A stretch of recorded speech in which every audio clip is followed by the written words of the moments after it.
Nahitabo ang sunod-sunod nga mga aksidente nga nalambigit sa mga motorista sa Cebu Trans Central Highway sa barangay Kansumuroy, lungsod sa Balamban. Sa iranta ang detalye sa live report ni Alan Domingo.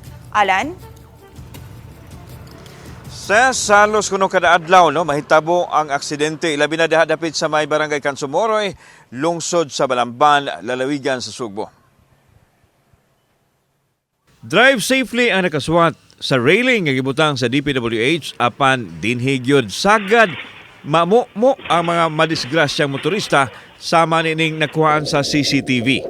Nahitabo kini pasado alas 10 gahapon sa buntag diin makita ang manag-angkas nga nasimplang nagbuyod na sa kalsada samtang miabot ang ambulansya ug gidala ang duha ka mga sakay sa motorsiklo ngadto sa Tambalanan sa Balamban. Nasairan nga nakatingog pa ang mga sakay sa motor og kasamtangang anaa karon sa rasong Tambalanan. Katong driver kay ko na di na mo tumhitsura yang naoy kay napuno sa dugo or basin siguro sa naguro to nakuan sa iyang ipon ba. Naka-istorya pa siya. Naka-istorya pa man noon siya.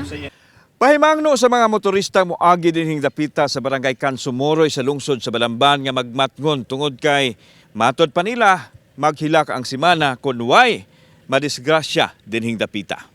Matod sa barangay health worker nga si Evelyn Tabor sa Kansumuroy nga kanunay gyud mahitabuan sa disgrasya kining dapita. Accident for area ginadihan dapita kanang kasagaran ginadihan dapita naagi daghan nga madisgrasya. Gani kagahapon sa hapon isunod pagka-aksidente ang anak sa BHW. Human nawad-an og brake ang motor. Nakaangkon og mga pangus sa ulo ug lawas ang 28 anyos nga si JB Liagono samtang naangol usab ang iyahang igagaw nga nag-angkas kaniya. Wala na sila magpadala pa sa Tambalanan apan nagmulo karon sa gipamati nilang sakit sa lawas human sa aksidente. Usa sa gitan-aw ni JB nga hinungdan sa pagkawagtang sa brake sa iyang motor ang hilabihan ka init sa panahon ug kadulhugon sa kalsada. Arag na honna igo ko rato arang nga asaw na koy bangga nga kanang lesser and damage ba.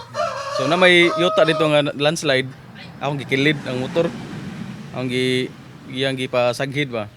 To andagan pag ana balintong motor, balintong sa duha. Murag wa gi simana diha nga walay madisgrasya tungod sa ka kuan gid sa agianan sirba nga kanang anar bitaw jud kaayo.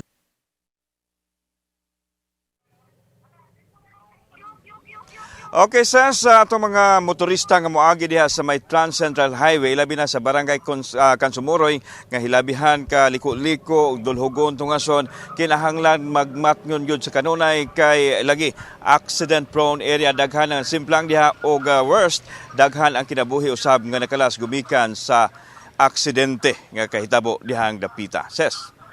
Dagang salamat, Alan Domingo.